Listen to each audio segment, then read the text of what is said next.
You know what, Kobe? What's that, Barry? I'm not Barry. I'm Don Quixote, and you're my peasant boy, Sancho. My peasant squire, Sancho. There's like so many quotable lines I don't remember. Right, This right. movie Just is move. long. 2 hours and 17 minutes. What's going on, guys? My name is Barry, This is Colby. and this is Who Watches This.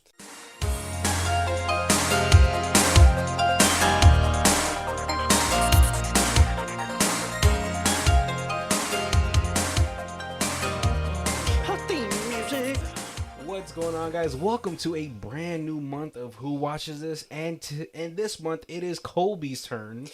Yeah, I picked a theme, and all week I was like, I wanted to watch this movie, and I was like, how do I theme around this movie? And I just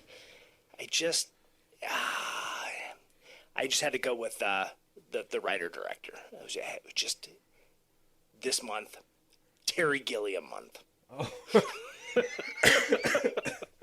Oh, okay. Because I was like, oh, how's he gonna frame this one? Because all I can think about was like, okay, maybe it's gonna be like a month about just like altered something. You know what I mean? Like, reimagined fiction or something like that. I looked into that because there's Don Juan DeMarco, and then so like I tried to make a category, and I couldn't really find a good fourth movie that I was happy with, and then I tried to go like, hey, we're gonna do like because Terry Gilliam, writer director of Monty Python's Holy Grail. That's his big movie. 'Tis but a scratch. And I feel like besides that, nobody knows him. Oh, I think I think if you're a fan of like Monty Python, you've probably seen his other movies. Right. But like other than that, yeah, Monty Python is probably his like magnum opus. Right. Arguably the best comedy movie ever made. Yeah. I say that because if you look at like funniest movies ever made, most lists have it in the top three, and a lot of those lists have it as number one. I think because like that movie is very it's like family friendly, but like it has the adult humor that's like kind of covered up in the family friendliness. You know, like obviously amputating somebody's arm from their body is like pretty gory, but it is done in like the most humorous, over the top way that it's like, as a 10-year-old, I thought it was the funniest thing in the whole world. Yeah, because I never watched that until like much later in my life. Just because I grew up like watching like a lot of like black comedies, black movies, black TV shows, and only mainly because like they were kind of like, you know, like they were not white. There wasn't like a big Filipino show out there. You said black comedies, and I was like Death to Smoochie, like that, like dark humor. No. Oh no, like Friday. Yeah. Friday, Don't Be a Menace to South Central. Yep. Anything the Wayans brothers did, I was a huge fan of. And then this was much later on in life when I was watching all these like just older. I was like, oh yeah, that's like white movies. My dad liked this kind of movie, and my mom hated it. So I got a lot of like British stuff because my dad would be like, I don't want to watch this alone. Kobe, come on in here and watch this movie with me. Yeah, like I think the only kind of humor or like the only kind of like comedy I ever watched that was like very much like this or very British was Mr. Bean. Okay, and that's because like it was huge in the Philippines when I was living there. Right. And then I was like, oh, he's so funny. With like Rowan Atkins. Yep. And he's still funny. Like, he still looks good. Yeah. Yeah. He's taking care of himself. Some conspiracy theory said that Mr. Bean is an alien, and that's why he doesn't know how to interact with humans. Oh, I thought he was just on the spectrum. And apparently there's an episode later on where like a spaceship shows up, and like it's like a season finale or something. A spaceship shows up and beams him up, and then it like the season's over. And it's like, was he an alien? Did he go home? Or is he getting, like, abducted? Oh, What's going on? I thought he was just on the spectrum. I think that's probably it. But, hey, conspiracy theories. All right, well, let's get into our first section, so we can finally tell you what this movie is. You already know it's a Terry Gilliam film, but he has a pretty lengthy. He does. He's slowed down much. He's slowed down considerably. Yeah, he just turned 80. Yeah, and I think when this movie came out, he was around 72, 73. Yeah, something like that. Yeah. All right. Toby the filmmaker, or is he Toby the big faker? When he films in Spain, unclear as to why he came, it seems now that his passion has been stained. He looks to the past of a film he did way back, but when he arrives, everything has changed. Will he be able to quench his appetite in the man who killed Don Quixote? Yes. We're talking about the 2018 film, The Man Who Killed Don Quixote. Yep. Directed and written by Terry Gilliam. And starring Adam Driver. And that other guy who's also famous. No, I was like, I know that guy. Jeez, oh god, what's his name? Now I'm just like blanking. I was like looking up all his stuff last night. I was like, oh, I remember him. He was the dude for he was in the Pirates of the Caribbean as he's like the Welsh actor. Now IMDb isn't showing him for some reason. I think because he played the part of Don Quixote. Yeah, like he's played by Don Quixote. Yeah. Where is his Jonathan Pryce. Jonathan Pryce. Oh yeah, no, he was in the original 2000 thing that got canceled. Yes. Yes, this is Terry Gilliam's passion project, 25 years in the making. After doing The Adventures of Baron Munchausen, this was going to be his next movie, the companies were like, "Yes, do it," and then it kind of fizzled, and then it got moved to another company, and then it failed, and apparently there was 7 attempts. That is one of them even was starring Johnny Depp. Oh man, the Adam Driver part. Yeah, that might have been really good too. Could have been interesting, yeah. To see him finally work without Tim Burton. No, it was. It's funny because like the movie kind of mirrors that whole situation because at the beginning of this film, so like this film is really. I was like, as I was watching this film, I was like, how do I even begin?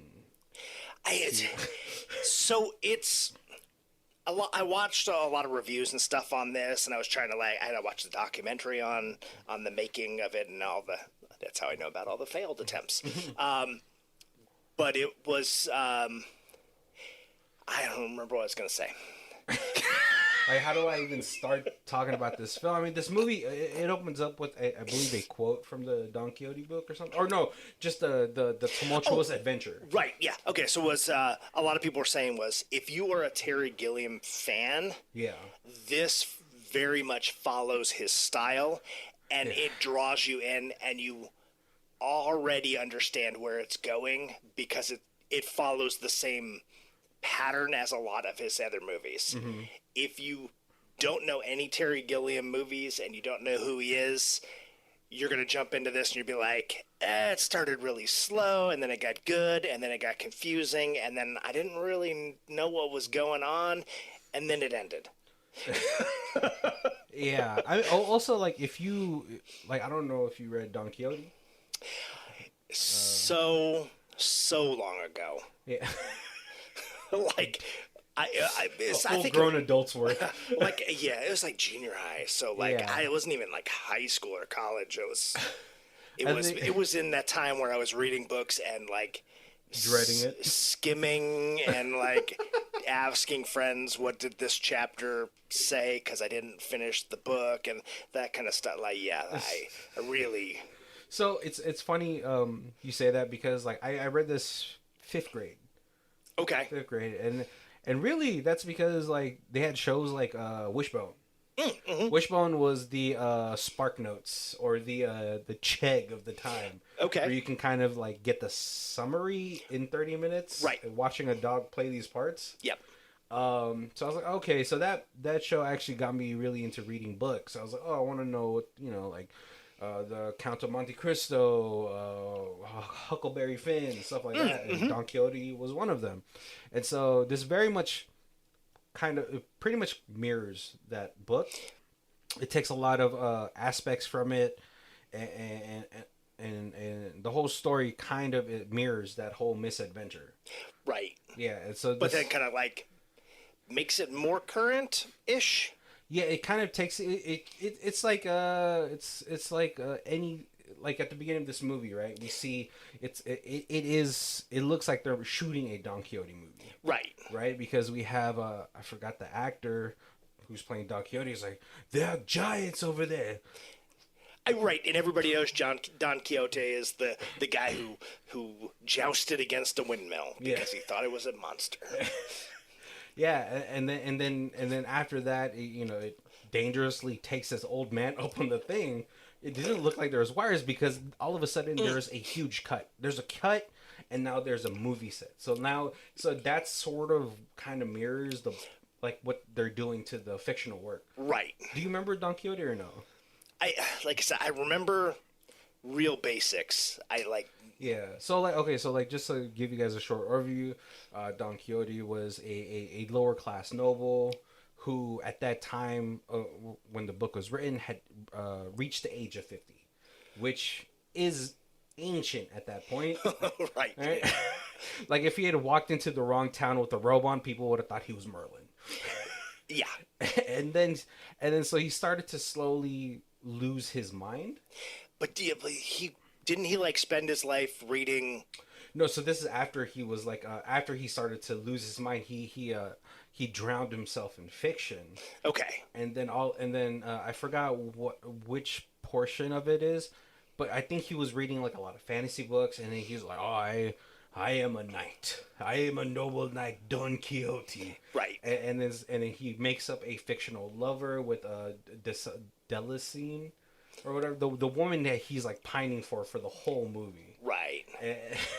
And it is like, the book is an adventure, but it's almost like a Shakespearean type of like storyline, because it's an adventure, but it's only an adventure in his mind. Right. To everyone else, it's what's it called? What do you call kids when they're like causing a disturbance? Loitering. He's loitering all over these places, causing public disturbances. Like he goes to an inn and he treats all these prostitutes like they're noble ladies. Yep. He's treating them as such, and then the innkeeper lets him stay there. Like for the night, he stays up trying to protect his armor, and then the innkeepers try to move it so they can clean, and he beats him up. And then the innkeeper is like, "Oh, you can't do that." And and Don Quixote is like, "Oh, well, noble sir, you are now a knight." And he's like, "Oh, sir, on your way to your liege." Right, and doesn't he thinks that he's a knight? But he's like tasked by God to make men chivalrous again or something. No. I think that's a different story. 'Cause this is more just him trying to go out on an adventure so he can impress his lady throughout the book. Okay. Yeah, I think that's a different book, but as far as I remember, because for me, it's also been a full-grown adult since I've read this book. Right. But yeah, no, he just goes through like adventures. Like he frees a slave, and then he makes the slave owner like, "Hey, you treat this person good and kind and pay him his wages." And then as soon as he leaves, he just goes back tied up to a tree or something like that. And Sancho is It's his neighbor. But it's his right-hand man, right? Yeah, so his squire. So with that, so Sancho in the book is his neighbor. He's he's like a lowly farmer, and so he tells Sancho, he's like, "I will make you governor of this town as long as you become my squire." And so in the break of dawn the next day, he sneaks away and goes on these adventures with Don Quixote, knowing full well that Don Quixote is like in these delusions.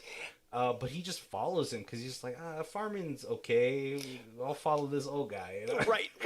Let's go on an adventure. Yeah, because this book is it's a Spanish literature.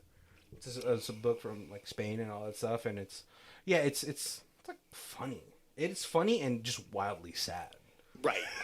As this movie is, right? Because so after like the whole debacle with the filming, Adam Driver is talking to his boss, and his boss is like, "Hey, I gotta go meet this Russian guy or something, or he has to go out of town." Yeah. He's like, "How about you take care of my wife and all that stuff?" And he's like, "I don't know." And then all of a sudden he's like, "Oh, hey, I picked up this thing from this gypsy over there." Oh, Romani, sorry.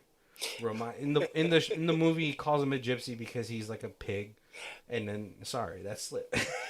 But Romani, because we learned that's the correct term. Okay. And what's it called? And it's his first DVD. It's his first movie that he made as a student. Right, like college film kind of. Yeah, like college final or something. I mean, like he must have had money though to go to Spain to shoot a college film. Well, but if you think if that was 30 years earlier. I don't know. I don't know how old he is, but yeah. Oh, it was like because then when we're in present day, he said, "Oh, I did this movie 10 years ago."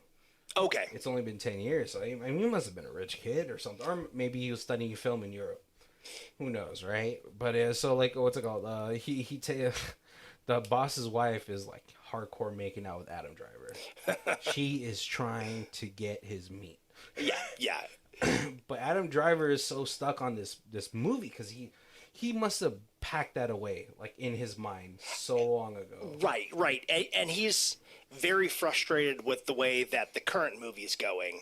Yeah. And it's like, whoa, if I watch my old movie, maybe it'll like re-spark that imagination because he couldn't afford any actors. So the original movie is all just people from the town that he was like, "Hey, you want to be in a film? Yeah, I'll make you famous." or like you give them promises of like, I'll be a big film person later, and right. You guys will be in this film, and then maybe I could finally pay you guys on the back end or something like that. You guys will be a part of the legendary director's first movie. Right. Right. I mean, hey. It's happened. Look at what's it called? Evil Dead. Totally. Oh gosh, I'm blanking on his name right now. Sam Raimi. Yep. And his brother, David Raimi. Yeah, I think it is. Oh. It's so cool. He was in a video game in the Quarry. And so like he sets aside his boss's wife and he pops in this movie, and then the boss's wife is like, "Oh wow, they were watching this Don Quixote film that he had filmed as a college student," and he's like, "Oh, Don Quixote has such a very interesting face," which is like it's a good thing because it's like you become so used to like Hollywood aesthetic that like the actor that he did end up picking for that did have a very distinguished face, and it was Jonathan Pryce. Yep. Which sounds like a rich guy name, first of all. Price with a Y? He sounds like he has a haunted mansion on a hill or something. I can see that. Yeah. And then it kind of cuts, like, this movie is very jarring just because of how it cuts between times. Because it's going to his college days and it's switching back to present day. And so it kind of goes back to the day where he first rolled into the village. And, the Don Quixote actor that he had gotten was a shoemaker. Right. Humble shoemaker and all that stuff. And at first they're like kind of practicing the lines, but then Adam Driver is frustrated because this shoemaker doesn't know how to act. It's like, you're kind of already being a dick, dude. Real quick, it totally reminded me of when they did the movie The Dragon, the Bruce Lee story, after Bruce had passed away, and they kind of like did like his story of his life. They did a interview with the director, and they were like, "Why did you pick this person? He didn't even know how to fight." And he said, the director was like, "It's so much easier to get a good actor and teach him how to fight than it is to get a good fighter and teach him how to act." I mean, yeah, look at what's it called? Oh God, the Bruce Leroy. Right. What was that called? The Last Dragon. Yep. Because that Show enough. Yeah. But the main character in that one was a really good fighter, but didn't know how to act. And it was, I think I rewatched that movie last year, and I was like, oh, it is very apparent he did not know how to act. It's a little stiff. Yeah, he's very, I mean, it kind of fit the character he was portraying, but still, Right. it was still pretty bad. No, and so, like, yeah, he's getting kind of frustrated, and so, like, they go to this cafe in the town, and he's with his, like, crew. And then he one of the barmaid or the cafe girl had caught his eyes, and he's like, "Oh, you don't want to mess with her. That's Raul's daughter, and she was only 15." And Adam Driver is being gross because at this point he must have been at least 22, 21. Right. Yeah. But I think it was wrong. I was like, it felt wrong because he was entertaining her. Right. Yeah. Yeah. He didn't really pursue anything, but yes, he was definitely leading her on, and it was one of those things where it was like almost like he already was in that filmmaker mind where it was like, this is the if I woo her, then I can get her to act for me. Yeah. He's just, I mean, obviously he's talking up this whole town. You know, he's kind of like, you know, a devil with the silver tongue in this whole thing. Right. But then we cut back to the present day where the boss's wife is like shoving her butt in his face. And he was like, oh man, well, I can't, you know, if there's food at the table, I gotta eat. Right. And she's like, you gotta do what I say because I'm the boss's wife. Yeah. So he reluctantly. Yeah, he pauses for about 4 seconds and then jumps. Yeah. But as they're about to get down to business, the boss starts knocking on the door. He's like, my trip was canceled, damn it. And then so he's like, every man for himself. He kind of knocks him out a little bit and then runs out of there. Yeah. But he forgets the beads. Well, we don't know he forgets the beads, but you know, she's like, oh hey, you dropped your beads, pick them up, he'll notice it. But then he ends up dropping, we find out later he ends up dropping it again. Right, yeah. Because the next morning he goes back on set and the boss is like, you're supposed to be looking after my wife, but then my wife told me that there was a robber in her room. Damn it. And he's like, oh, you know, damn, that's crazy, boss. And he doesn't look like just looks like a cleaned up version of the Romanian. Oh, yeah. The Romani, yeah. The Romani. So, like, as he busts through the door and runs down the hall, half naked, the boss is like, you know, long hair. Once the wife is like, that's the guy, the creepy guy from downstairs. Yeah. He's like, oh, yeah, it probably was. He was probably in here trying to steal stuff. Super racist. I would have noticed it though because Adam Driver is like classic white guy, and then the other guy has like beautiful olive skin. You know. Yeah. No, and so, but what's it called? Adam Driver's like, hey, I kind of need to get off set real quick. I need to clear my mind. How about you tell the guys from the set to bring that track from the other side of the mountain to this side?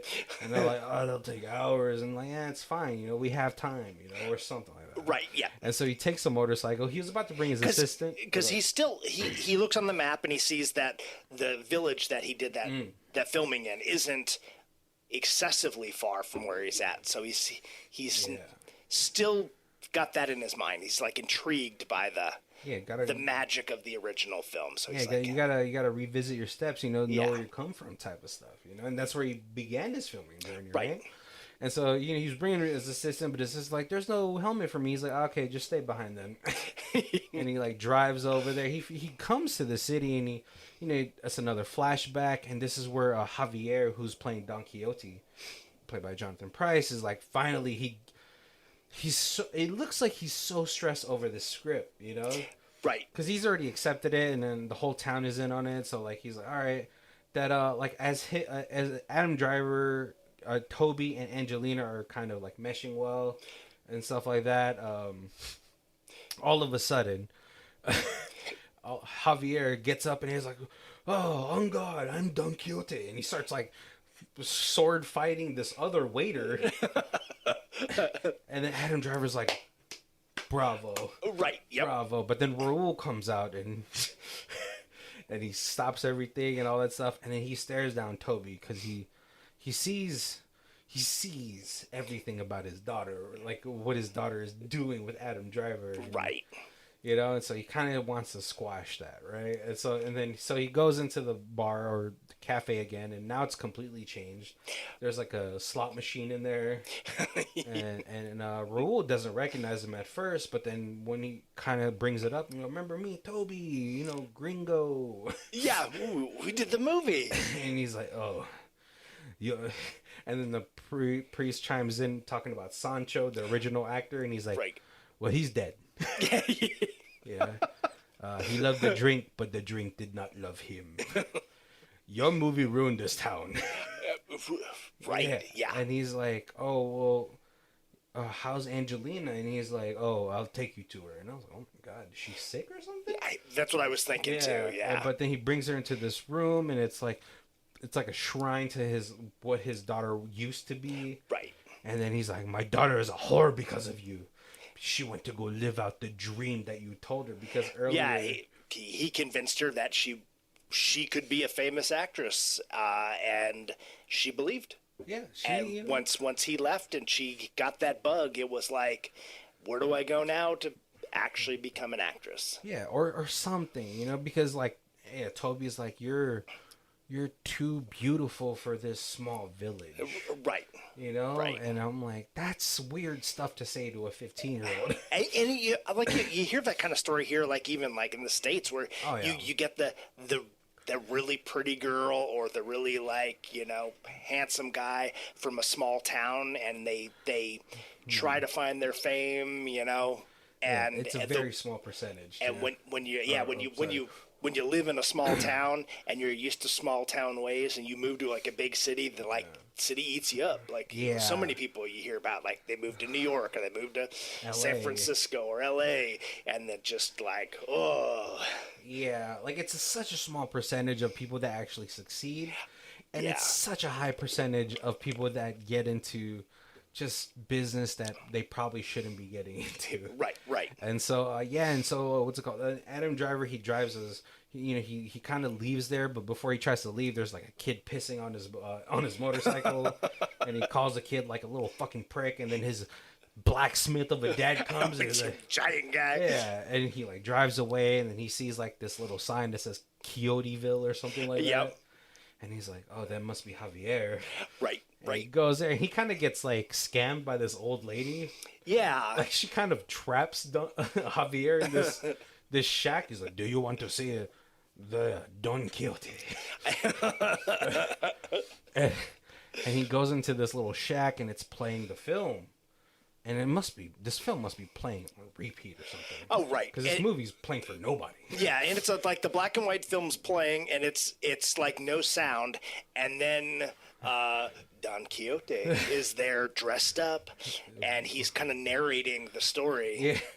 Yeah. And then he's like, hey, Javier, it's me, Toby. He's like, no, you are Sancho. Yeah, Sancho, you've come to save me. Yeah. I've been trapped by this crazy woman. But then he's like rebuking him the whole time, and he's like, oh, you are an enchanter. And he sets a flame to this fucking shack. He's able to, after that, kind of escape. And this is sort of the portion of the film where it's like starting to like jumble up, but no, he does end up going back to the set, right? So he goes back to the set, but as he's going, the horse-drawn carriage that was in Quixoteville that lit on fire runs up the path towards the city, and then all of a sudden you're like, there's a whole lot more smoke coming out of that town that he just left than should be. And so he gets back to the movie set, and the police are there. And they have the Romani in the back. And he's all like, "What fire?" The police is like, hey, "There's been a fire in a near village." Right. But So they had showed up because they were come to arrest the Romani, and have Adam Driver ID him. Yeah, but when he gets into the car, he's like, "Oh, hey, Toby." And he shows like the bracelet, and he's like, "Oh, I'm completely effed in A right now." Yeah.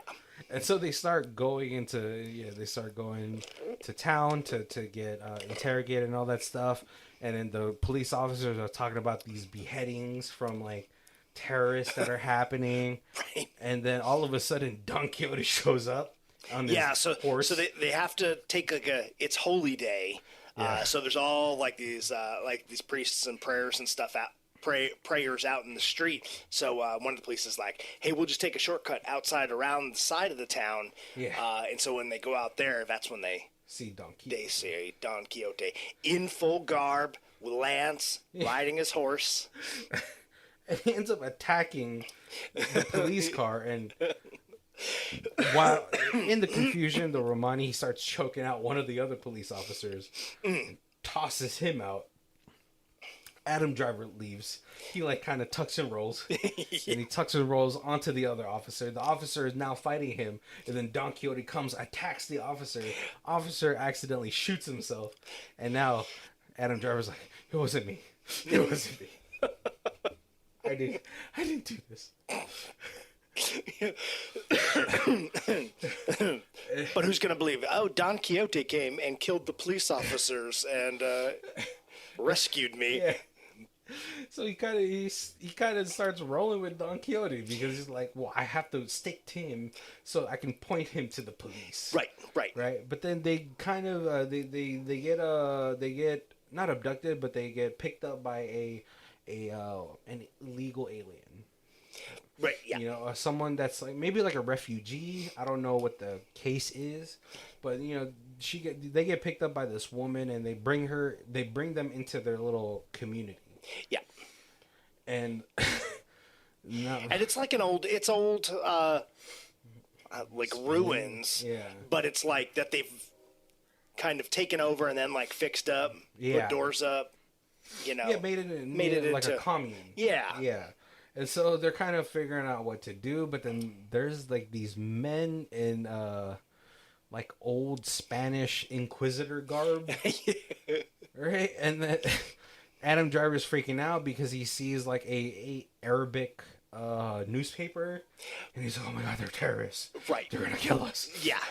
Yeah, and he sees the guy who brought him in, who's all like, "Oh no, we're Christian, we're friendly, come on in, we share everything with you." Yeah. And then you see him like praying to the east or to Mecca, or something like that.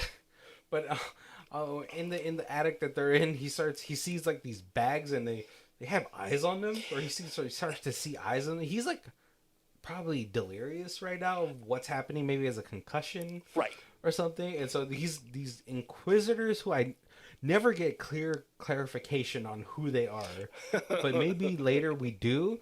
He starts poking these bags of flesh that have eyes on them, and then downstairs the inquisitors are trying to look for them, and now it's supposedly raining blood. Right, and then they go upstairs, and it turns out that they're wine sacks, and he's like stabbing them, so it looks like this red wine's dripping through the cracks in the floor. So sorry, like the woman doesn't bring them after the whole police. They bring them because Don Quixote attacks windmills again.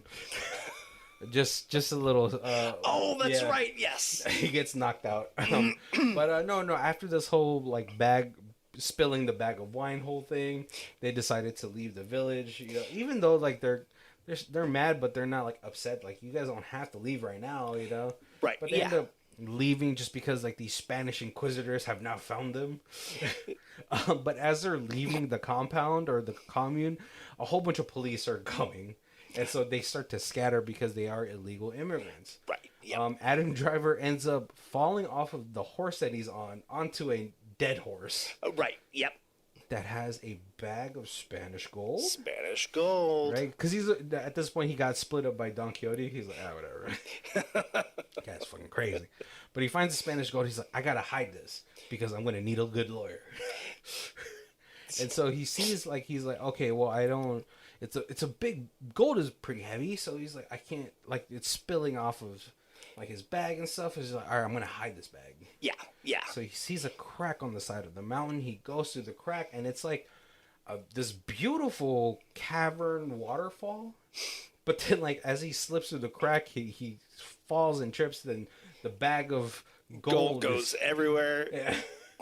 And he's like, no. Very Kylo Ren of him. But in the distance, he sees a silhouette of a woman. Right. And he's like, oh, what is that? What is that? And so he goes over there and startles this woman, and we find out it's Angelina. Yes. But Angelina is not so happy to see Toby. Right. Right? And so, they reacquaint themselves with each other, and then they go outside.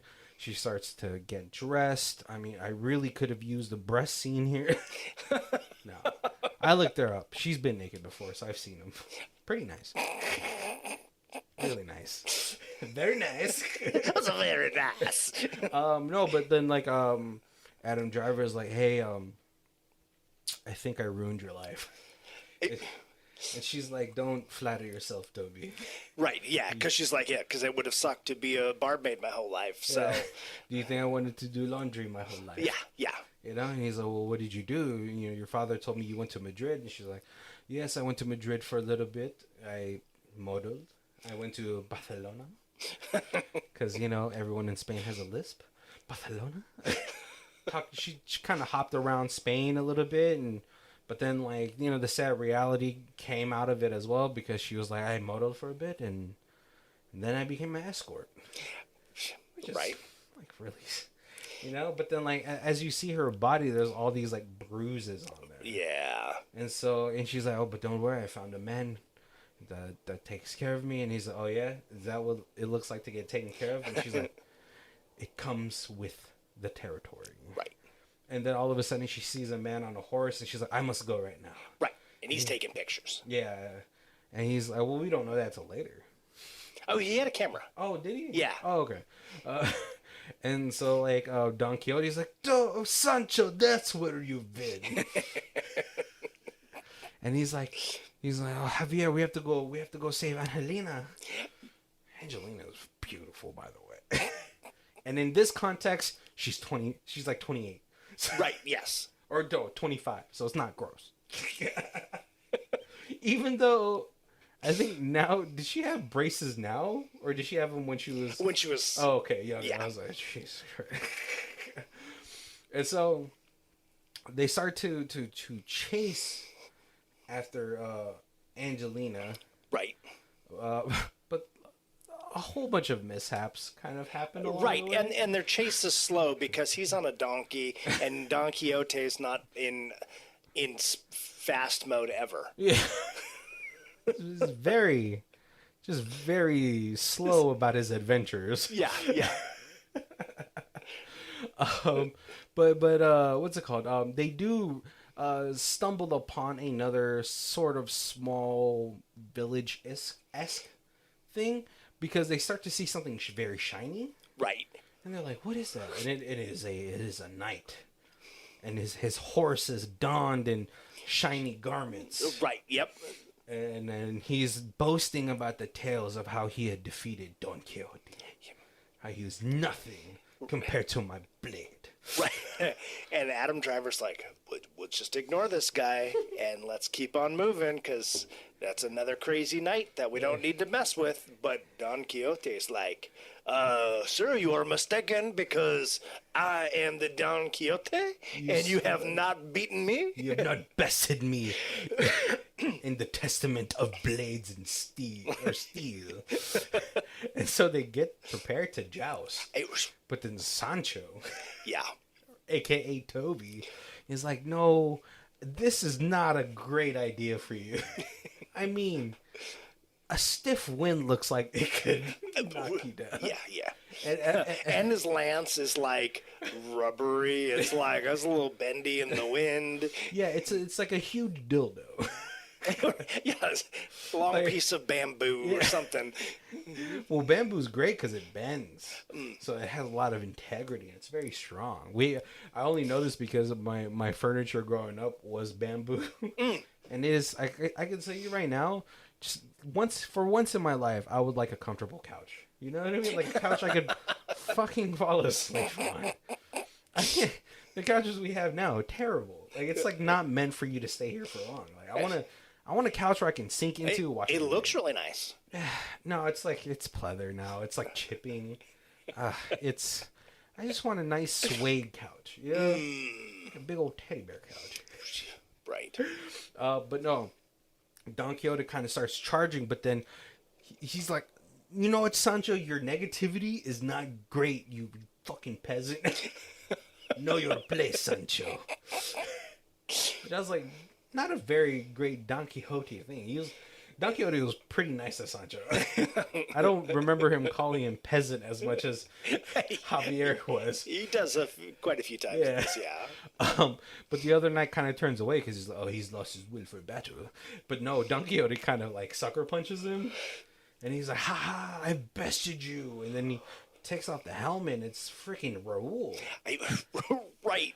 And Raul's like, Toby, what are you doing? We're trying to sort of, we have to, because he's a person from our village, we have to take care of him. Right. Because he is an old man trapped in his delusions. And if we don't take care of him, he's going to go out there and really hurt somebody. Right, yeah. But then they escape once again, and they end up sort of, what's it called? They end up being in a, like a river. Or something like that. Oh yeah, because he's like kind of like stops to get cleaned up. Yeah, because they're pretty dirty. Yeah, at this point, because when he first meets Angelina, she's like, "Oh wait, stay there, you stink." But then she ends up hugging him. After whatever, maybe he washed his body in that cavern or something like that. But no, they run in like they're both again taking a shower or bath, and Adam Driver's like, "You're fucking crazy, dude." But then all of a sudden, like this, I don't know what you call it, a caravan of people, right, show up, and Adam Driver, Toby's just like, he's like, rubbing his eyes, like, I can't be seeing this right now. Yeah. And he's like, right, because they all look like medieval. Yeah, and then Javier or Don Quixote's like, Sancho, go over there, tell them of my exploits, and blah, blah, blah. And so he goes over there and ends up being Jackie, the boss's wife. And she's like, oh my God, Toby, where have you been this whole time? Jesus, you look rough. And that was after a very rough introduction that Toby was trying to do. And they're like, hey, we're staying with Nikolaj. Right, this Russian investor. Yeah, it was like, we're staying with him. He has like this castle. Just come with us. And he's like super eccentric. And so when we told him about the Don Quixote thing, he was all like, we gonna do like a costume ball, and that's why we're all dressed like this. Yeah. And then Toby's like, I can't go by myself. And they go over to Don Quixote, and he's like in these like dirty long johns. And he's like, oh, bring him. That's awesome. And so they go into this compound, and it's a beautiful like castle. Right. And then all of a sudden we see like this Russian guy in some freaking cowboy outfit. And then all of a sudden Angelina comes out in beautiful garb as well. And Toby's like, I have to save her. Yeah. That's when you realize the Russian guy is the bully, and he is her benefactor. Yeah. And so like the boss pulls Toby aside. He's like, where the hell have you been? I almost have this count like nipped in the bud. We gotta entertain this guy. He's like a fucking child on a sugar high right now. Right. Yep. He wants to do all this entertaining. He want to meet you, so he comes to meet him, and they're kind of having a very tense like conversation. Right. And he's like, "Oh, how do you know Angelina?" And he's like, "Oh, she was in my film." And Adam Driver, like Toby, is not making it really good for himself because he keeps looking at her, and then they start both laughing. Right. I'll tell you right now, if I was him, and another man is laughing at my with my woman. Right. Yeah. It would boil me, man.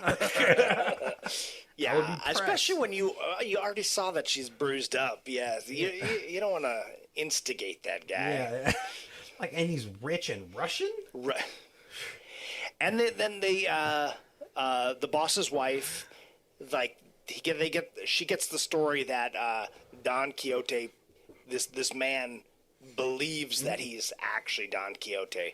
So she's like texting messages to like the Russian group of like, hey, we have somebody who, really thinks that's Jackie, right? Oh yeah, Jackie, yeah. Really thinks that they're like, bring him. Yeah, we'll play games with him. Yeah, but like this whole tense situation, he's like, stop your bullshitting, Toby.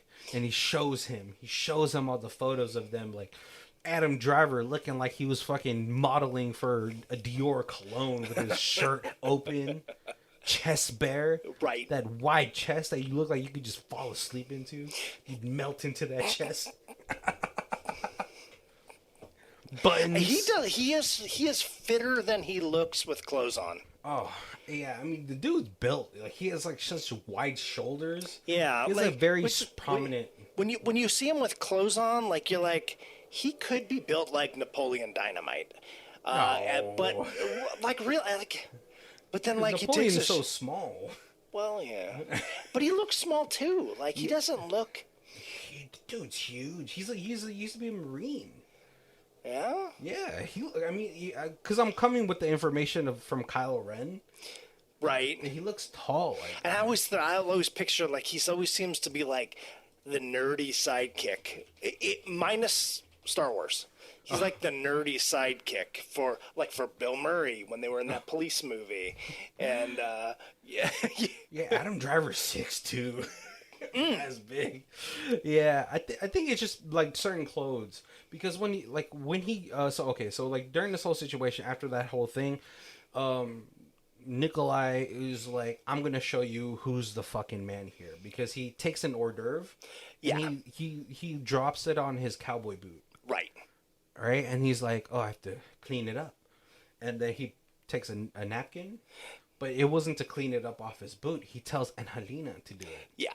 And it is probably the most degrading thing that you can do to somebody. Like, you already know the situation. Obviously, Adam Driver, you're famous director or whatever, and blah, blah, blah. And then, so you're she licks the hors d'oeuvre off of his boot. Yep. In front of this entire room of, like, big right. wigs. It's not just in front of Adam Driver. It is Sancho. Yeah, even Jackie is like, oh... okay, like a rich girl bitch laugh, mean girl laugh. She's like, oh, I want to do that to my next boy toy. Yeah, lick it off my shoe, bitch. And Adam Driver's super pissed. He like takes off his scarf. He's like, oh, just in case you throws it into this guy's face, which is like a bold move, man. Right. He's like, in case you drop anything else. And then he gets dressed up in Spanish, like, in medieval garb, right? Which I can't look so good on. It's because he has such wide shoulders.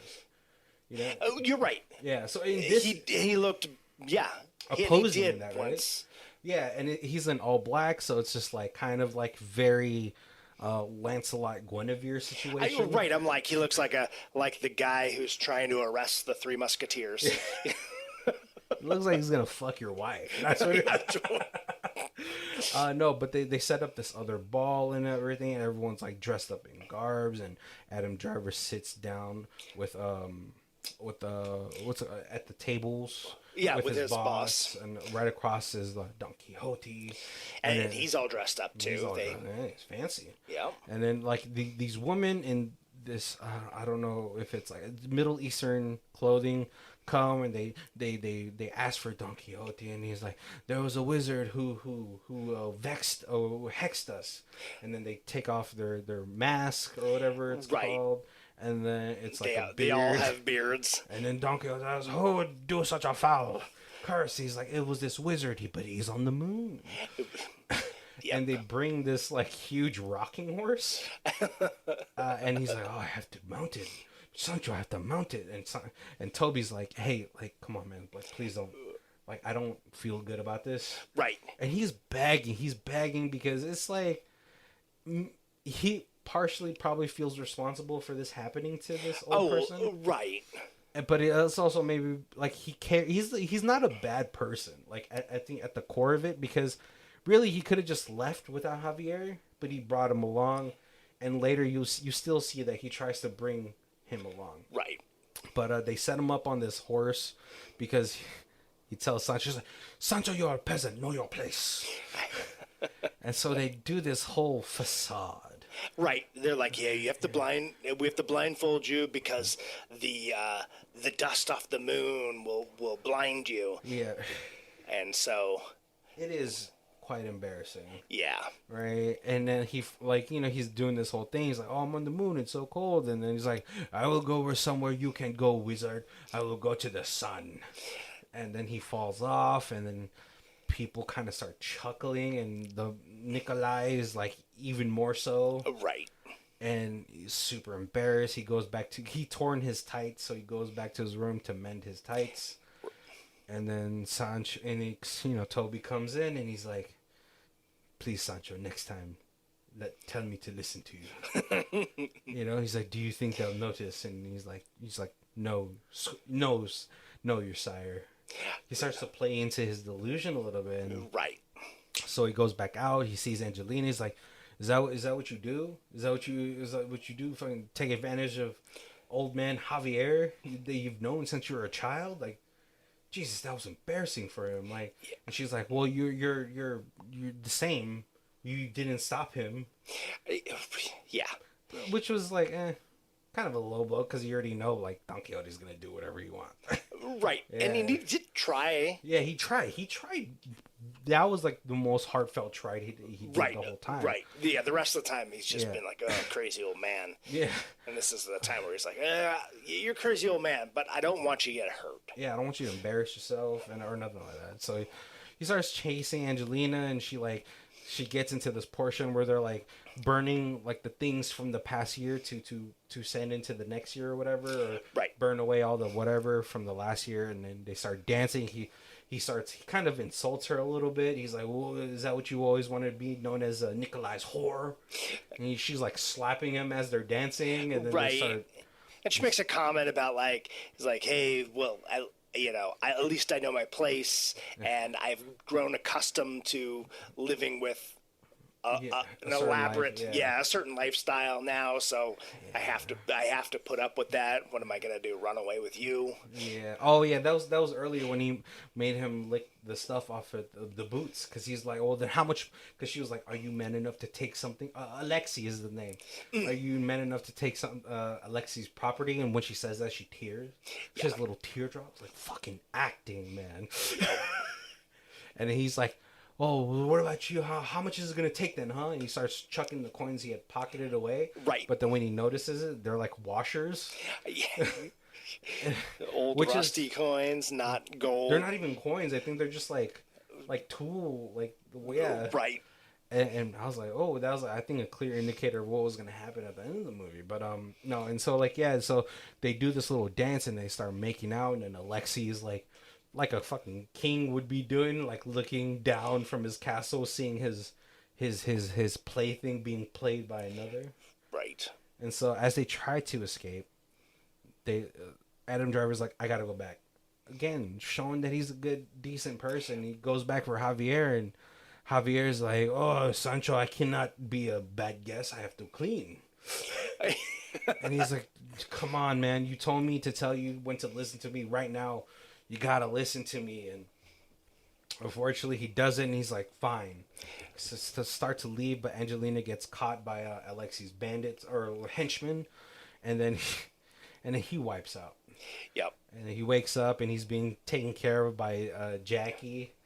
And, and Alexi's like, pathetic. So pathetic. Right? But he starts to try to look for Angelina, and he can't find her, and he runs into the Romani who's on the big fucking rocking horse and the Cupid outfit, right, with a big head. Yeah, and he's like, I can bring you to her. Brings him into this room, and then the delusions is running wild now because he thinks Angelina's on the bed and makes out with her a little bit, but then it's freaking Jackie in a mask. I was like. And then when he looks over, Angelina is being like held up into a what's it called, like a furnace or whatever. Right. Some sort of pit. And since they were talking about how you burned the things from the previous year that you no longer want, so that way you could start fresh. And it's like, oh, what? That's his woman, and he's gonna bonfire her so he can just move on. And all these rich people are gonna watch it happen. Yeah. Jesus. And then what's it called? Don Quixote. I think he was trying to come up there to save Adam Driver. But then Adam Driver didn't know who it was, so and he thought it was his boss. Yeah, so he ends up because the boss's wife is hardcore making out with Adam Driver over the fucking balcony. Right. Oh yeah. Yeah. And so he accidentally knocks over Javier over the banister, and he falls into the sand. But he's an old brittle man. Right. And so Adam Driver goes down there, and Angelina wasn't being set on fire. It was just like little floaty white things on a fan or whatever. Yeah. And then Javier at this point is probably the most lucid he's been ever since the night fight when he finds out it was Raul that was the night. He's like, I think this is where he kind of admits that maybe like he was lucid enough to know that he was in a delusion or something, but because he's talking to Toby, and then everybody is like kind of gathered around here. Alexi's like, hey, get out of here, trash. He's like, you're no longer yuck. You're yuck to me. And everyone kind of just dismisses this old man dying. Right. And his boss is like, we've signed the deal, so I don't care if you're here or not. Just don't cause any more trouble. And at this point, it's raining, there's lightning, and I think something cracks in Adam Driver's psyche. Yeah. And so, they Angelina leaves with Adam Driver. They're on their horses, and Angelina wants to bring Javier's body back to the village to give it a proper burial in his home. Right.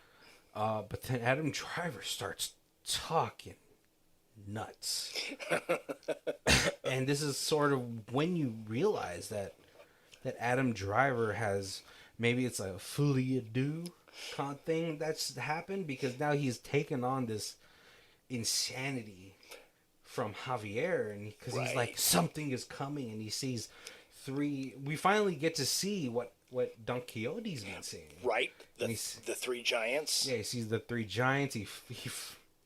He jousted, and then he actually falls pretty hard, and Angelina's like, oh my, Toby, what is wrong? Toby. And he's like, who is this Toby? I am Don Quixote. And Angelina's like sad, just like trying to snap him out of this delusion. And right. And he's like, Sancho, is that you? and I don't think she like kind of breaks, but maybe she's like playing into the illusion at this point. I got theories too, so we'll talk about that. But then they start to ride off into the sunset, and now maybe I'm pretty sure we're seeing it from Don Quixote's point of view, because Angelina is like in squire clothing, right, and he's in like full night garb. And they just ride into the sunset. And he says, Sancho? And she's like, yes, it's Sancho. And he's like, oh, this is going to be a very different type of relationship. Yeah, long and beautiful relationship. I'm going to fuck you.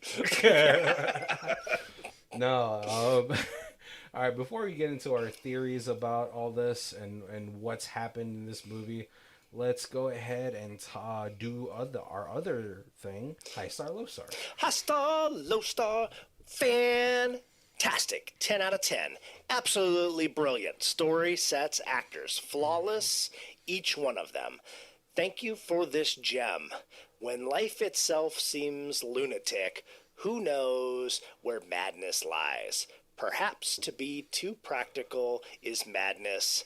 To surrender dreams, this may be madness. Too much sanity may be madness. And maddest of all, to see life as it is and not how it should be. Miguel de Cervantes, Don Quixote. I guess that's the original writer. Yeah. That's I remember that line as well. I think that's like one of the big famous lines from the book. Yeah. Because you could take away so much from that, right? And then we have 1 out of 10, The Man Who Killed a Movie.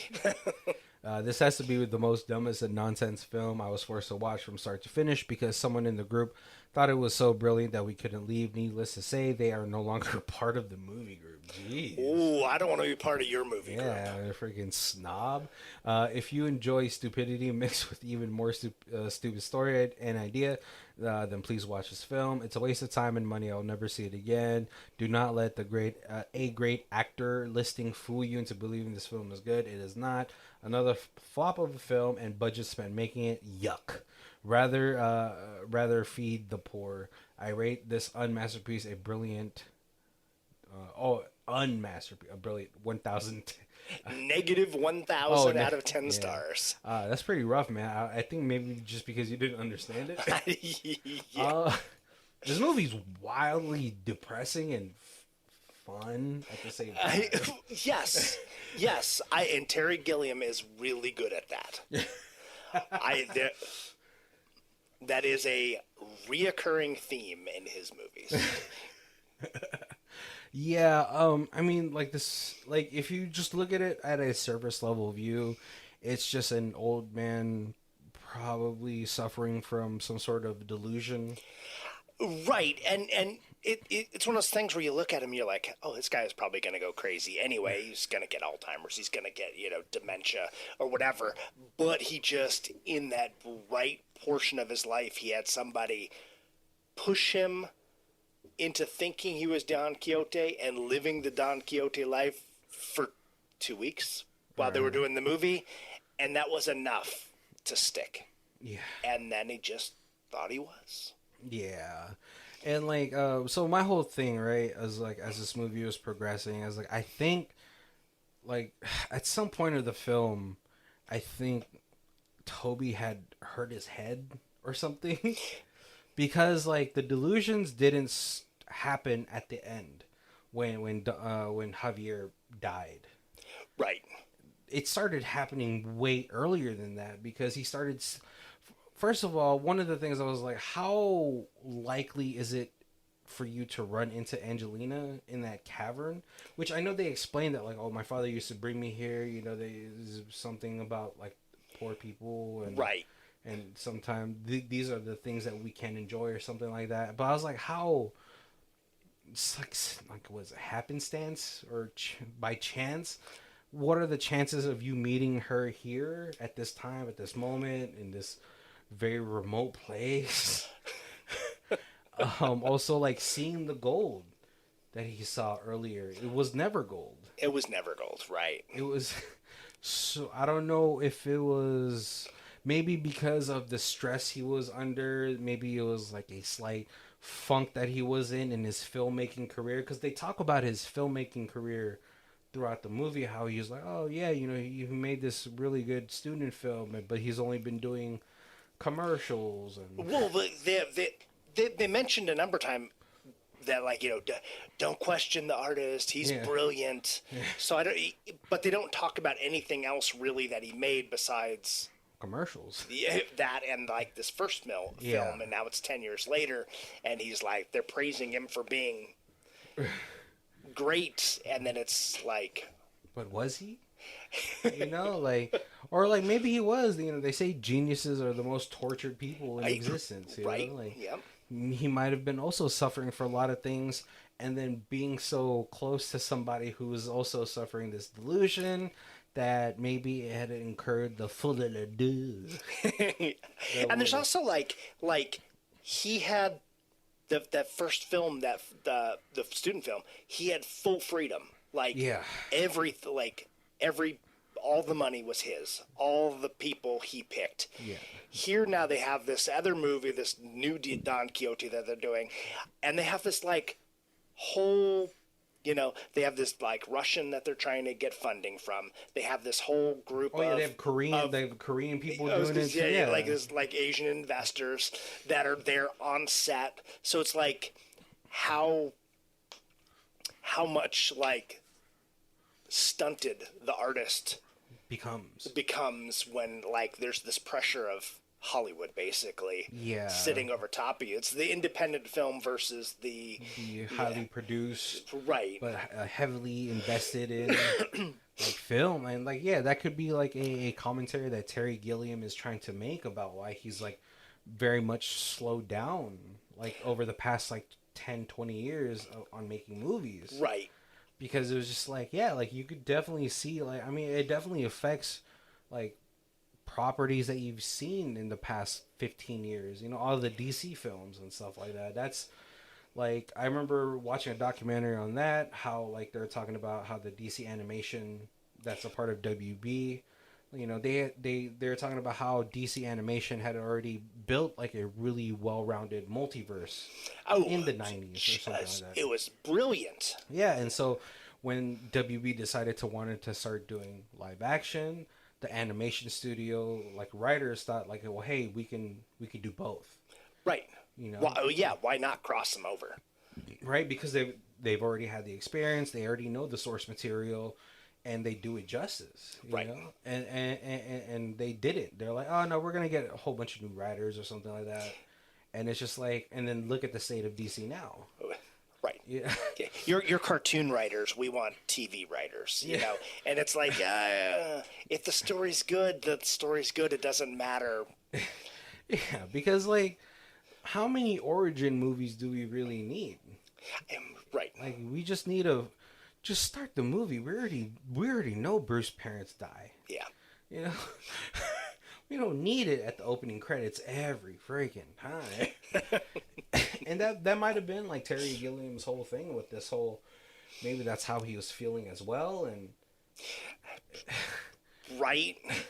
And they there's a lot of like, when you watch the documentary, you watch like some of the reviewers and some of the like the interviews with him. There is a little bit of like of crossover between Terry Gilliam's real life and this movie, about like how he tried so hard for so long to get this movie made. Yeah. And it's kind of like this, hey, the first time he started was this college film, and now he's finally, gets to like the point where it's getting made.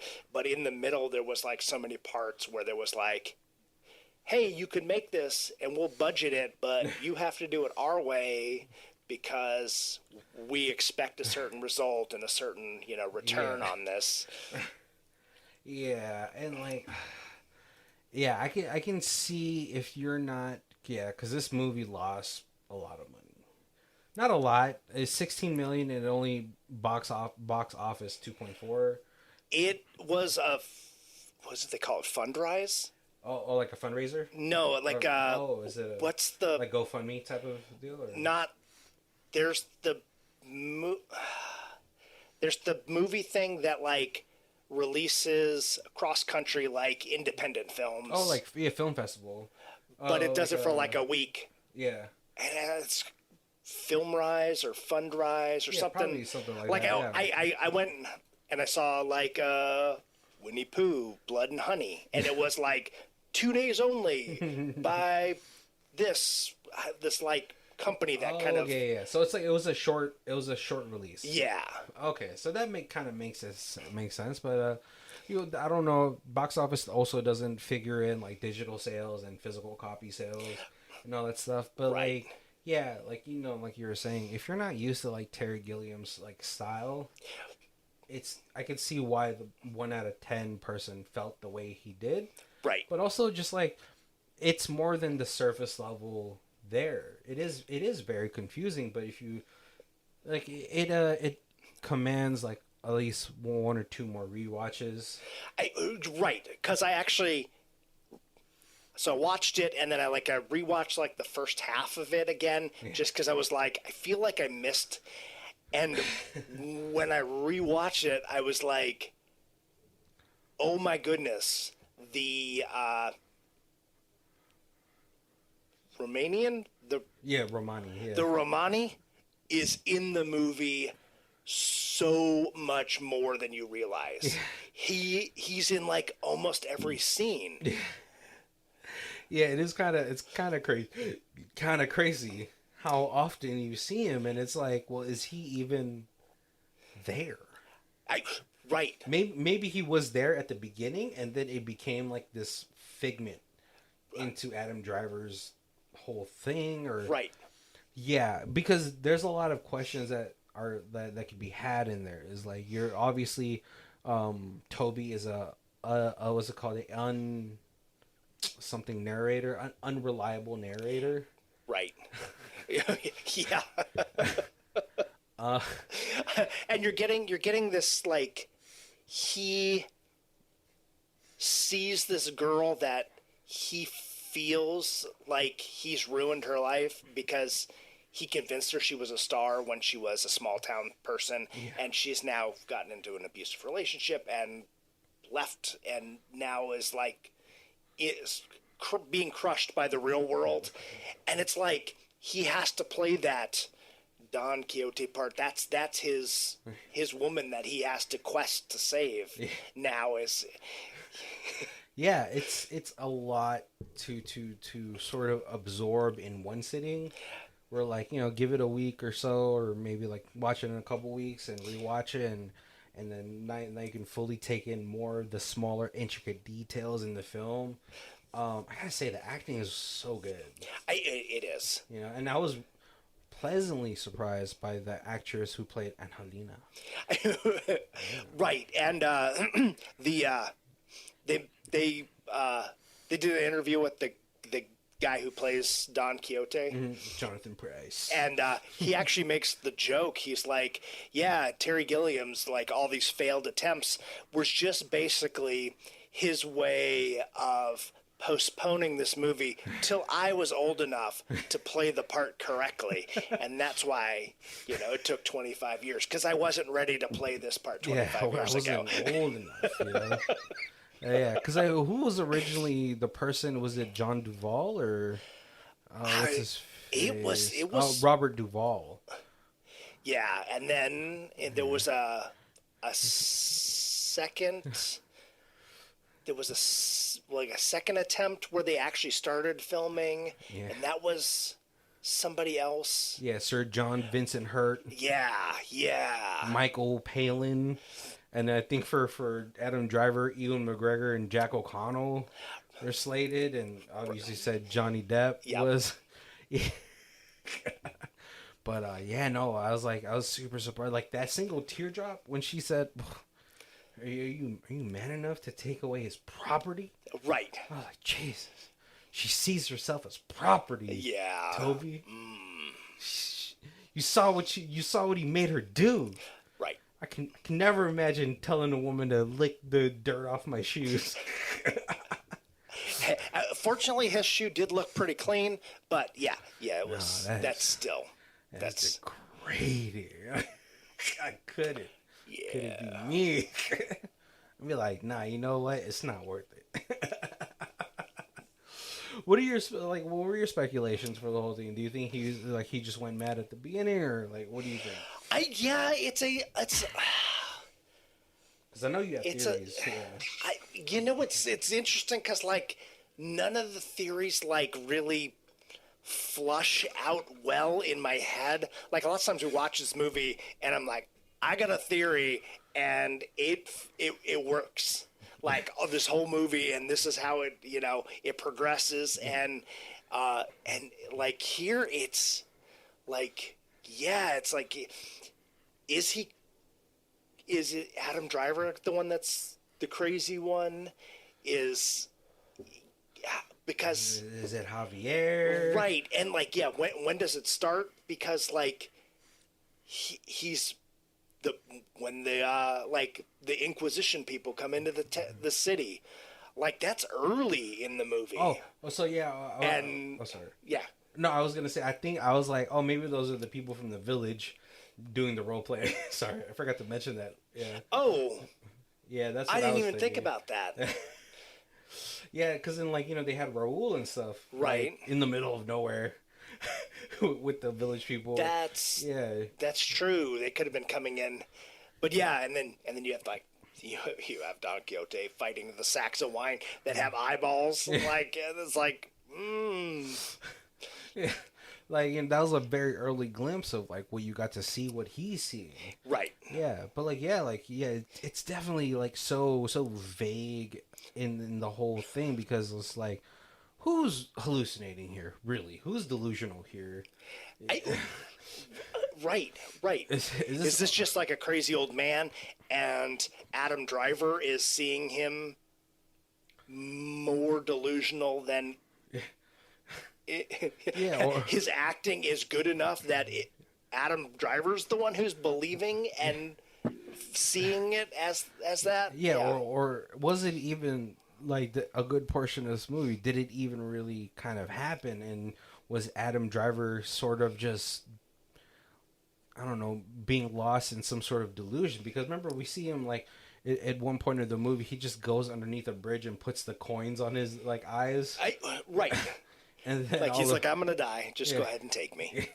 And then all of a sudden, he's like buried in things, and then Don Quixote is there, because Don Quixote is always there. Right. He always finds him in the weirdest places and all that stuff. And then we see that the village people play into Javier's delusions.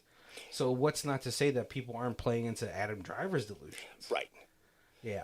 Right. Oh, because you get that. You get the the little bald guy who's always like, "Oh my, Tim, you're so great. You're the smartest. You're the greatest like artist.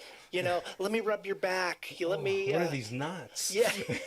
And so like, do you have people playing into him so much that he is believing something that isn't true?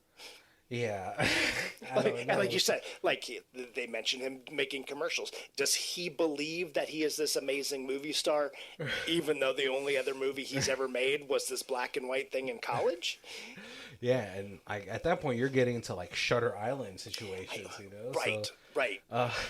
Like, I would like to, like, for me personally, I was like, all right, I believe that he was probably, a pretty decent director, like getting like, whatever work that he can and all that stuff, and then maybe at some point, maybe during the motorcycle or the fight with Javier in the tent or something, maybe somewhere along the way he hurt himself, got a concussion, and has now just maybe just in his delusions of going around, or maybe like the folie à deux, if you guys don't know what that means. It was the madness of two, right, or something, where someone becomes so wrapped into somebody else's psyche, right? A little mass hysteria. Yeah, you're not normally crazy, but if the people around you are crazy, then you feel and believe what they're.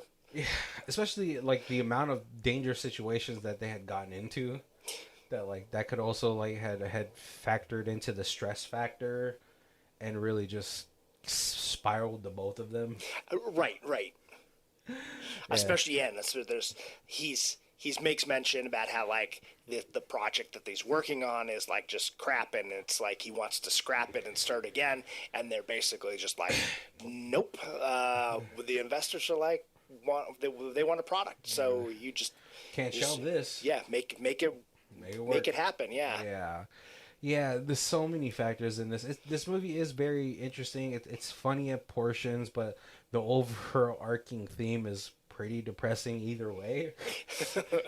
Just seeing somebody either crack under the pressure and then escape into and then go into escapism and delusions, or this old man becoming delusional and then him sharing into the madness, and and hopefully, I mean, he's young enough, probably has enough money. Maybe he doesn't. Maybe he just cracks at the end, and and he has enough money to hopefully go see a therapist. Like Angelina will probably try to help him. Right. Get him Yeah, because she was Get obviously him out of the sun and into someplace safe. and yeah, just rest. Yeah, because like like obviously if she had been living the life that she had said she had been doing, that like maybe being with somebody that's a little crazy but has a decent amount of money can make her stay to help him get Right, through yeah, it. you got a crazy person, but who is chivalrous and is willing to fight for you, not against you. Hey, And not maybe that's not beat you. an illusion that you're willing to put up with. Yeah, I know a lot of people that would be like, well, I mean, who do I want to be with, the emotionally abusive and emotional / physically abusive person, or the person that's like, oh, he's kind of crazy, but he's very chivalrous, Right? and he has money, so Yeah. so you're hoping that he has enough saved up to like, all right, let's get you the help that you need psychologically, Right. Yep. and we can start over. All right, well, we're coming up to our closing. If this is the first time you guys are joining us, welcome one and all. Make sure to check out the rest of our months. We have a grip of them. We have months for everybody. We have a scary AI month. That's yep. AI not. It's not even scary. It's like this is AI. If they're just control the world and don't destroy it. Yeah, like possible AI features. We have a WWE Studio month, space debris month. What else do we have? Ninja month. Ninja month. We have oddball superhero month. We have what's it called, a alternate Shakespearean movie take month. Yeah, Nazi black magic. we got something for everybody. But if this is the first time you guys are joining us, the way that we do our reviews is we have 4 different sections. We have streaming, DVD, and Blu-ray, and the Ultimate Box Collection. Kobe, where are you at for this one? I'm definitely Blu-raying this. Yeah. I need this in my life. and they're I didn't watch any of them, but I saw like on YouTube that there is some deleted scenes. There's a ton of interviews and commentary kind of things. There is, like I said, there's actually 2 documentaries, one on the failing of the first and one on the path between the first one and the actually being made. Yeah, no, definitely. That's crazy. Yeah, that's crazy. How long he kept up with trying to get this movie made. Right. No, yeah, I definitely see myself watching this Blu-ray or owning this on Blu-ray as well. It's first of all, it's like beautifully shot. I love the set designs. The costume designs are really awesome. Oh, and that's Terry Gilliam's really big on not building sets and using things that are already a part of the landscape. Yeah. Oh yeah, so yeah, that's the location and everything, and the terrain and the buildings were beautiful, and the costumes were beautiful, especially at the end. Right. I was like, damn, Adam Driver looks good in that. I want a fucking half cape. You know how menacing you are? Every time I see a half cape, it's always on a menacing character. Oh, always, yeah. And they're always so badass. Yeah, and obviously, like I said, it's well acted by everybody. Everybody's delivering a game. Absolutely, yeah. Yeah, they have all these previous big name actors who could have played Don Quixote, and I just can't see any of them hitting the mark like this one did. Oh yeah, Jonathan Price. It just nailed it. Yeah. All right, guys. Well, thank you guys for joining us. Make sure to check out our links down below where we have all of our social media. We got our. We'll start with TikTok because we've been putting up more of that than anything else. But we got our Facebook or Instagram, Twitter, Threads. Just follow us on everything. Yeah. Send us a message. Give us a thumbs up, a like. Give us some suggestions. Let us know what you think of our movies. Yeah. or what you don't like about them. Right, yeah. Tell us we're trash. But thank you guys for joining us. My name is Barry. This is Colby. And this is Who Watches This. If you guys want to check it out as a theme music, it is Lee Rosevere. It's called Arcade Montage. It's on our album Music Podcast 3, and our Bandcamp is down below. Thank you.